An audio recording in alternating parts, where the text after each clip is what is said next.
고난 속에서 돌이키라.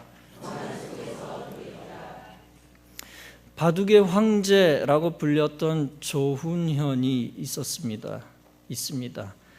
설교자는 바둑을 두는 법을 거의 모릅니다. 그러나 바둑에 관한 이야기 중 인생의 교훈이 되는 이야기가 많다고 여겨집니다.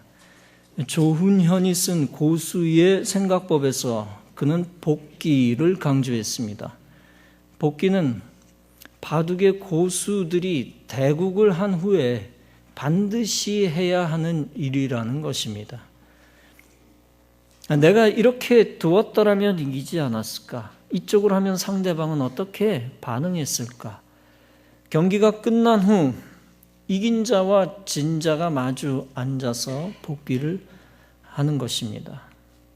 복기에 대해 그는 다음과 같이 말합니다. 복기를 해야 무엇을 잘했고 무엇을 잘못했는지 정확히 알고 넘어갈 수 있기 때문이다.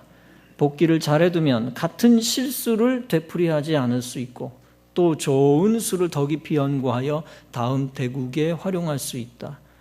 이처럼 승리한 대국의 복기는 이기는 습관을 만들어주고 패배한 대국의 복기는 이기는 준비를 만들어준다. 바둑의 고수가 되어도 복기를 한다는 것입니다. 사실 아마추어는 복기를 안 합니다. 안 하는 게 아니라 제대로 못한다고 합니다. 어디에 그리고 왜 그곳에 바둑알을 두었는지 기억을 못하기 때문입니다. 그런데 프로는 복기를 할 줄 압니다. 내가 여기에 둘 수밖에 없었던 이유를 스스로 알고 있기 때문입니다. 그래서 복기를 하며 자신의 문제가 어디에 있었는지 새롭게 보게 되는 것입니다. 이 복기가 우리 인생살이에 있어서 반성이라고 할 수 있습니다. 그리고 신앙적으로 보면 회개라는 단어를 떠올릴 수 있습니다. 오늘 본문에는 요나의 반성과 회개가 나옵니다. 하나님이 요나에게 명령하십니다. 너는 어서 저 큰 성읍 니느웨로 가서 그 성읍에 대고 외쳐라. 그들의 죄악이 내 앞에까지 이르렀다. 그러나 요나는 하나님을 피해 다시스라고 하는 곳으로 도망가려 했습니다. 마침 다시스로 가는 배를 만났고 배삭스를 주고 배를 타고 사람들과 함께 갔습니다. 그런데 주께서 바다 위로 큰 바람을 보내셔서 대풍이 일어났습니다.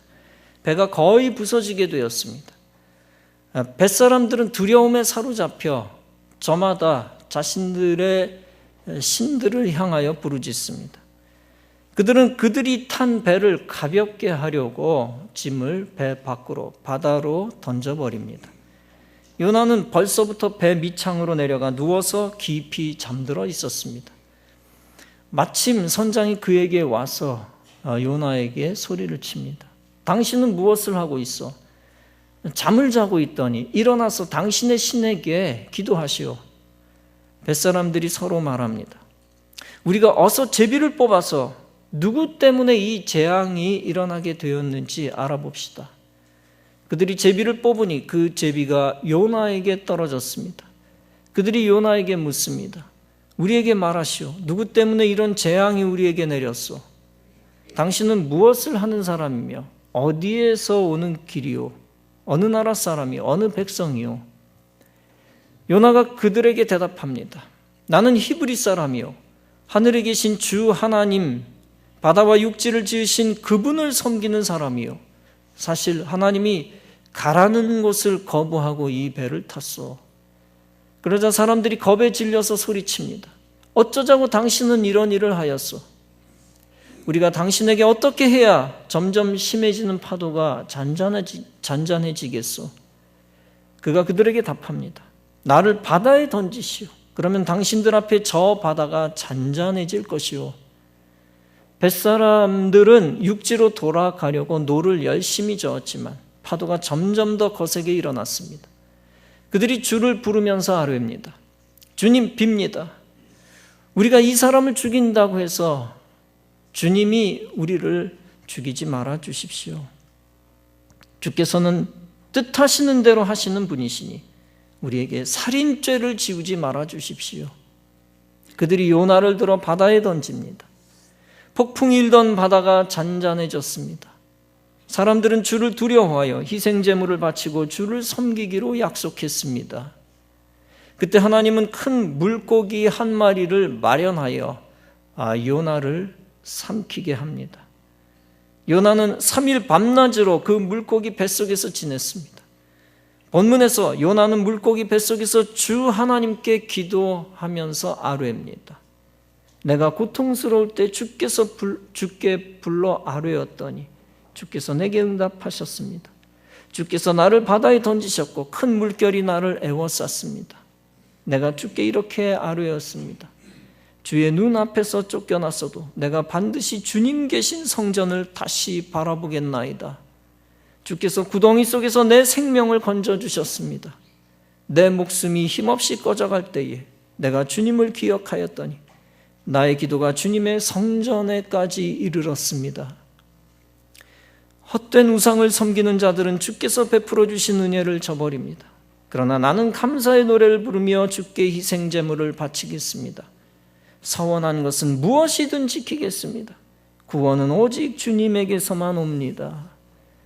요나는 이렇게 환난 가운데 들어가면서 기도하고 회개했습니다. 특히 그는 하나님이 자기에게 고난을 주신 것을 알면서도 기도하고 있습니다. 이것은 그의 신앙이 환난 가운데서 성숙해졌음을 보여주는 것입니다. 그리고 주께서 구덩이 속에서 내 생명을 건져주셨습니다 라고 고백합니다. 또한 다음과 같이 고백합니다.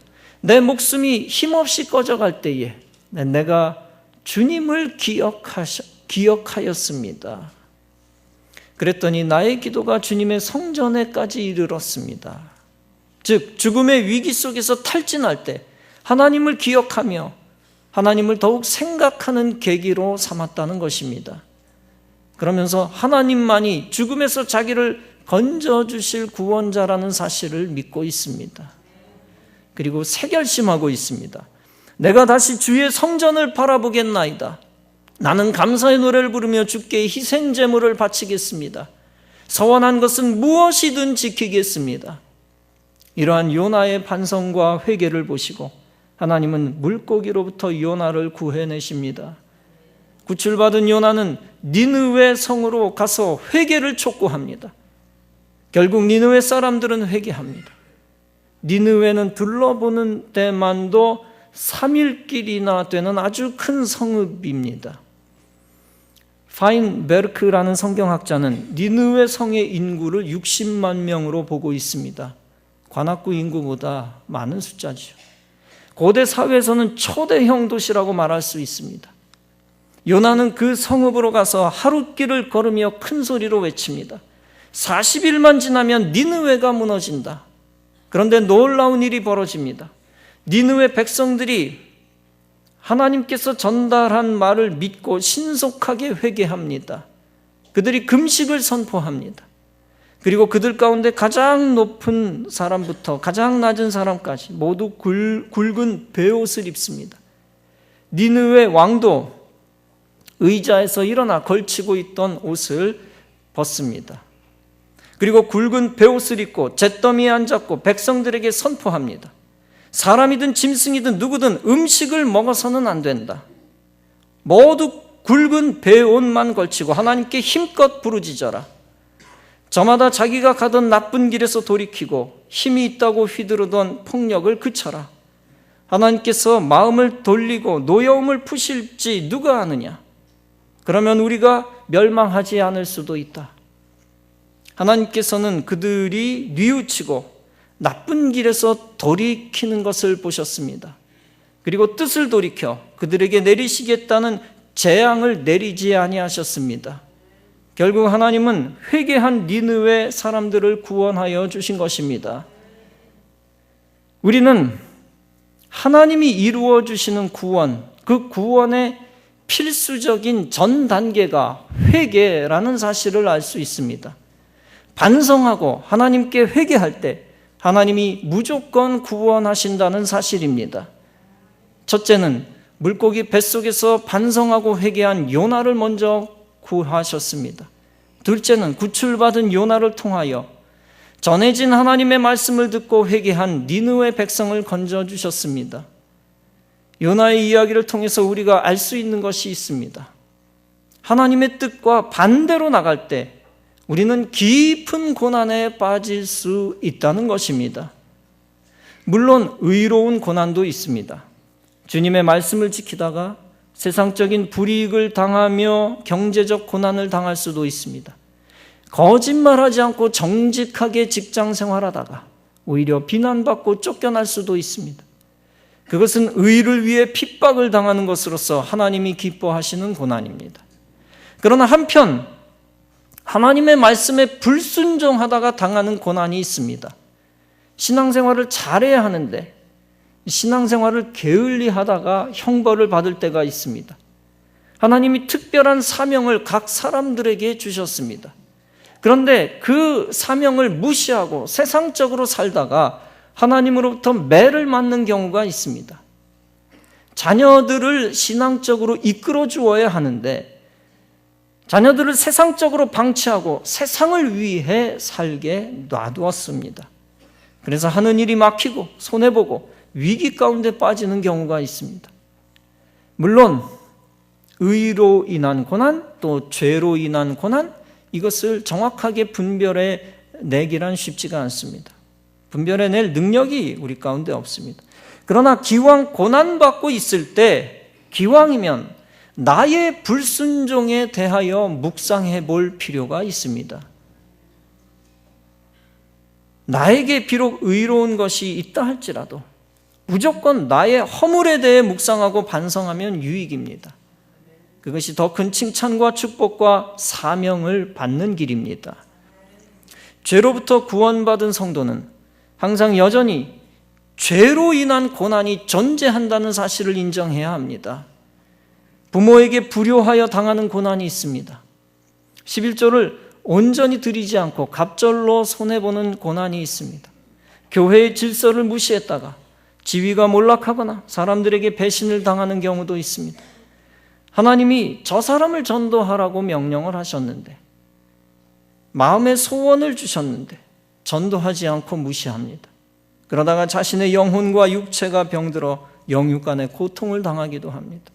하나님이 구제하라고 주신 돈을 가족을 위해 까먹습니다. 그러다가 내가 결정적으로 도움을 받아야 할 때 도움을 받지 못하는 역경 가운데 빠지기도 합니다. 주님은 신앙공동체, 교회를 통하여 명령하시는데 우리가 순종하지 않습니다. 주님이 가라는 곳으로 가지 않고 주님이 헌신하라는 곳에서 헌신하지 않습니다. 예배드리라는 곳에서 예배드리지 않고 선교하라는 곳에서 선교하지 않습니다.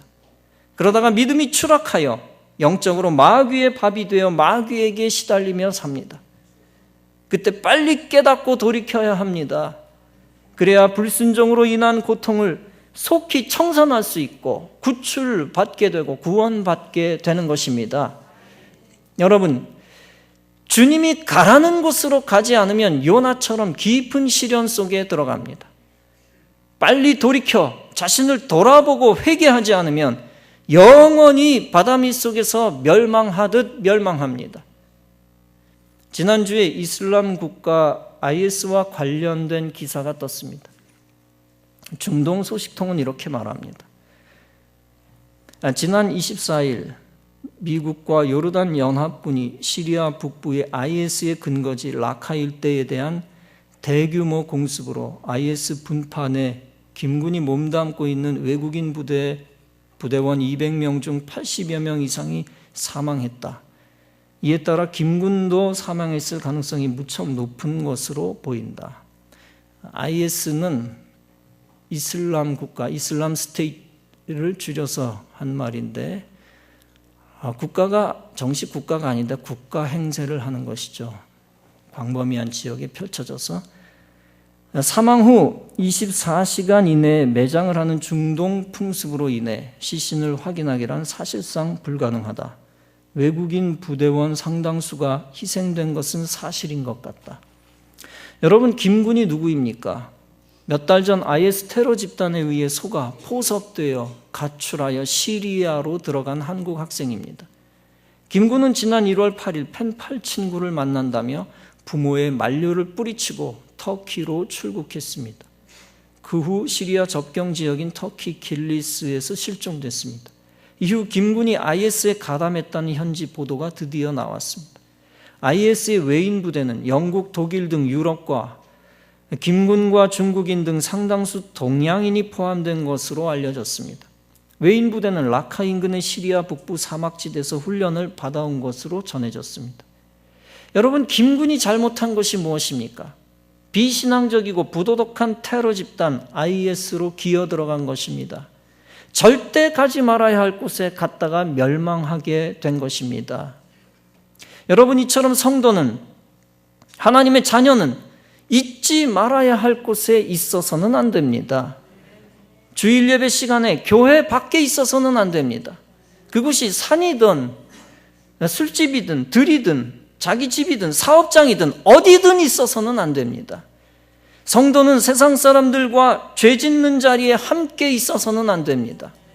그리고 성도는 말씀에서 떠나 하나님을 대적하는 사람들 모임 가운데 있어서는 안 됩니다. 이단에 빠진 사람들 속에 들어가서도 안 되고, 하나님이 싫어하는 종교단체, 심지어 정치단체, 하나님 싫어하는 정치단체에 있어서도 안 됩니다. 오직 성도는 주님이 있으라는 곳에 있고 가라는 곳에 갈 때 복 있는 사람이 될 줄로 믿습니다. 복 있는 사람은 악인의 꾀를 쫓지 아니한다고 했습니다. 복 있는 사람은 죄인의 길에 서지 아니한다고 했습니다. 그리고 오만한 자의 자리에 앉지 아니한다고 했습니다. 오직 여호와의 율법을 즐거워하며 그 율법을 주야로 묵상하는 자라고 했습니다. 그래서 성도는 지진이 나고 세상이 무너져도 주일 예배의 자리에 있어야 하는 것입니다.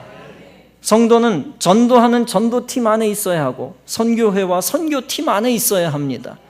매일 예배의 자리에 있어야 하고 속회 안에, 찬양 안에, 기도회 안에 있어야 합니다.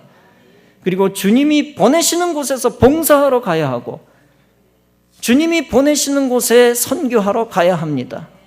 믿음으로 말씀으로 훈련받는 곳에 있어야 하며 나의 도움을 필요로 하는 곳으로 가야 합니다. 절실하게 주의 백성들의 도움을 필요로 하는 곳으로 갈 수 있어야 합니다. 거창고등학교 3대 교장이었던 고 전영창 교장 선생님이 주창한 것이 있습니다. 첫째, 월급이 적은 쪽을 택하라. 둘, 내가 원하는 곳이 아니라 나를 필요로 하는 곳을 택하라. 셋, 승진 기회가 거의 없는 곳을 택하라. 넷, 모든 조건이 갖추어진 곳을 피하고 처음부터 시작해야 하는 황무지를 택하라. 다섯, 앞을 다투어 모여드는 곳은 절대 가지 마라. 아무도 가지 않는 곳으로 가라. 여섯, 장래성이 전혀 없다고 생각되는 곳으로 가라. 일곱, 사회적 존경 같은 건 바라볼 수 없는 곳으로 가라. 여덟, 한가운데가 아니라 가장자리로 가라. 아홉, 부모나 아내나 약혼자가 결사 반대하는 곳이면 틀림이 없다. 의심치 말고 가라. 이 말을 오해해서는 안 될 것입니다. 가출하라는 뜻이 아니라 숭고한 뜻을 가지고 희생하는 곳으로 갈 수 있어야 한다는 뜻으로 이해해야 합니다. 열, 왕관이 아니라 단두대가 기다리고 있는 곳으로 가라. 여러분, 요나가 가기 싫어했던 곳은 하나님이 원하는 곳이었습니다. 요나가 가고 싶었던 곳은 하나님이 원치 않는 곳이었습니다. 요나는 하나님의 의를 생각하지 않고 자기 의만을 생각했습니다. 자기 의에 사로잡히니까 이방 민족 못마땅합니다. 이방 민족이 구원받는 것을 눈뜨고 볼 수가 없습니다. 그때 하나님은 안일한 곳만을 추구하던 요나에게 폭풍우를 내리십니다. 하나님이 폭풍우를 내리시면서까지 요나의 길을 막으신 이유가 무엇입니까? 하나님의 원대한 뜻, 하나님의 대의명분, 바로 니느웨 구원을 이루시기 위함이었습니다. 그 하나님의 뜻을 이루기 위해 요나에게 말씀하셨고 요나에게 깨달음의 기회를 주셨습니다. 자성과 반성과 회개의 기회를 주셨습니다. 환난을 만난 요나는 1차적으로 깨닫고 고난 속에서 돌이킵니다. 반성하고 회개하고 믿음의 고백하고 또 기도까지 합니다. 그런 요나를 하나님이 살려주시고 하나님이 원하시는 길로 기어코 가게 하십니다. 그래서 요나는 하나님의 어마어마한 뜻을 이루어 드리는 축복의 도구가 되어 니느웨로 향합니다. 폭풍 후의 두려움은 사실 요나에게 축복의 기회였습니다. 큰 물고기 속의 스올 같은 어두움은 요나에게 영광의 기회였습니다. 하나님의 뜻을 깨달으라고 고난 속에 집어넣으신 것입니다. 이 고난이 요나를 깨닫게 하는 위대한 역할을 한 것입니다. 이처럼 우리도 요나처럼 인생의 어두움과 고통 가운데 있을 때 하나님의 뜻을 생각해야 할 것입니다. 내가 하나님에게서 얼마나 많이 벗어나 떨어져 있는가? 내가 하나님을 거역하고 얼마나 형식적으로 신앙생활하고 교회를 등한시했는가? 내가 얼마나 말씀에서 멀어져 세상을 좋아하고 예배와 교회를 멀리 했는가? 내가 얼마나 성도와의 모임과 교제와 봉사를 싫어하고 내 이익만 챙겼는가? 내가 얼마나 담임 목사와 성도들을 피해서 마귀가 좋아하는 대로만 다녔는가? 또한 내가 얼마나 하나님이 주신 은혜를 망각하고 은사를 활용하지 않고 사명을 버렸는가? 그래서 전도서 7장은 말씀합니다. 형통한 날에는 기뻐하고 곤고한 날에는 생각하라. 곤고한 날에는 생각하라. 하나님이 이 두 가지를 병행하게 하사 사람으로 그 장래일을 능히 헤아려 알지 못하게 하셨느니라.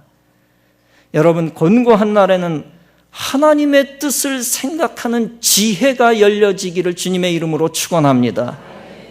야곱은 위급할 때 하나님을 찾으며 서약도 했습니다. 그러나 평안해질 때 그 은혜를 잊어버렸습니다. 그는 또 야복강에서 형 에서가 400명을 거느리고 온다는 소식을 들었습니다. 다급해지니까 그는 하나님께 간곡히 기도했습니다. 천사에게 맞아 환도뼈가 부러졌을 때는 울며 간구하기도 했습니다. 고통 가운데 깨닫고 그는 더 큰 사명을 받았습니다. 그는 고난 가운데 돌이킬 줄 알고 하나님께 더 가까이 나갔던 사람입니다. 그러나 그런 사람이었지만 그 모든 것이 지나간 후에는 안타깝게 또다시 잊어버렸습니다. 야곱의 가족은 하나님이 원치 아니하는 세겜에 오래 머물렀습니다. 하나님께서는 그러한 야곱의 영혼을 깨우치기 위하여 야곱의 가족에 극심한 환난을 허락하십니다. 야곱의 딸 디나는 불의의 겁탈 사고를 당하고 아들들은 졸지의 살인자들이 됩니다. 만약 야곱의 족속이 멸망할 족속이었다면 야곱은 하나님을 원망하고 저주를 받았을 것입니다. 그러나 그런 극심한 환난의 때 야곱의 영혼은 깨어났습니다. 세상에 푹 빠져, 세겜에 푹 빠져 깨끗이 잊어버렸던 옛날의 베델, 그 베델을 기억해내기 시작했습니다. 자기 식구들을 불러 자기 집에서 선언합니다. 우상을 제하고 몸을 정하게 하고 옷을 갈아입고 이제 베델로 가자. 거기에선 나의 하나님 앞에 제단을 쌓자. 이러한 일이 있은 후 그는 진정 회개하고 그의 생활은 변하게 되었습니다.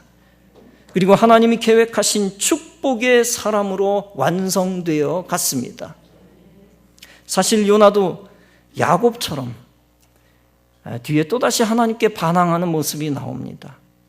오늘 설교 시간에 다 소개할 수는 없지만 대부분 아시는 대로 니느웨를 회개시킨 것에 대해 못마땅해야 합니다. 물고기 뱃속에서 얻어맞고 깨달았지만 시간이 지나 다시 이기적 본성이 드러난 것입니다. 그럼에도 하나님께서는 박넝쿨로 요나에게 자비를 베푸시기도 합니다. 다시 하나님은 박넝쿨의 소중함을 인식시키시고 그러면서 하찮은 미물보다 영혼을 지닌 인간이 얼마나 귀중한가 하는 것을 깨닫게 하십니다. 다시 본문으로 돌아와 니느웨 백성들의 회개에 주목해 보겠습니다. 니느웨 백성들의 강점은 하나님의 대언의 말씀을 듣고 즉각적으로 회개했다는 것입니다. 여기서 우리는 회개의 또 다른 신비를 동시에 알 필요가 있습니다.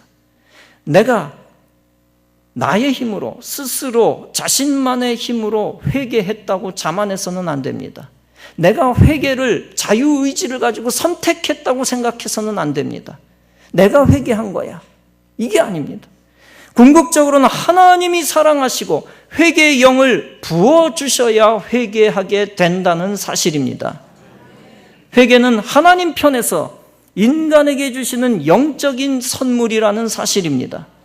그러므로 회개조차 하나님의 은혜인 것을 알아야 할 것입니다. 내가 깨닫고 내 의지로 회개했다고 인간의 힘으로 한 것으로 알아서는 안 됩니다. 하나님이 회개의 은혜를 주시기 때문에 회개도 가능한 것입니다. 고난을 당하고 회개하는 것도 하나님의 은혜입니다. 말씀을 듣자마자 회개하는 것도 하나님의 은혜입니다. 단지 그 은혜를 더 깊이 깨닫고 그 은혜를 붙잡는 것이 중요합니다. 하나님은 우리가 죄 가운데 있을지라도 여전히 사랑하시고 회개의 기회, 회개의 은혜를 주십니다. 요나에게 끝까지 은혜 주신 것처럼, 니느웨 사람들을 전폭적으로 사랑하신 것처럼 회개의 은혜를 주십니다. 이와 같은 회개의 은혜를 주실 때 반드시 확실히 붙잡아 돌이켜서 하나님의 선물을 붙잡아야 할 것입니다. 죽이지 않고 여전히 살려주신 하나님의 은혜를 더욱 깊이 깨닫고 구원하신 은혜에 합당한 삶을 살아드려야 하겠습니다. 완전히 망하지 않게 신기한 기적들을 주시는 은혜를 다시 기억해야 합니다. 종되었던 것을 기억하고 과거에 사명 주신 것 다시 기억해야 합니다. 그리고 고난 가운데 하나님의 뜻을 다시 기억해내야 합니다. 그래서 불순종했던 것을 회개하고 인생의 터널 속에서 더욱 주님의 자비를 구해야 합니다. 주님의 자비를 구하고 주님 도와주소서, 자비를 베풀어 주소서, 자비를 구하고 새 삶을 결심할 때, 내가 이제 완전히 다른 삶을 살겠습니다, 새 삶을 결심할 때 하나님이 새로운 빛을 주실 것입니다. 어둠에서 토해내시고 다시 원대한 사명의 길, 하나님이 원하시는 축복의 길로 가게 하실 것입니다. 60만 명이 기다리고 있는 니느웨 성으로 사명의 길을 뚜벅뚜벅 걸어간 요나처럼 하나님이 여러분을 어둠에서 토해내시고 하나님이 예비하신 원대한 사명의 길로 가게 도와주실 줄로 믿습니다.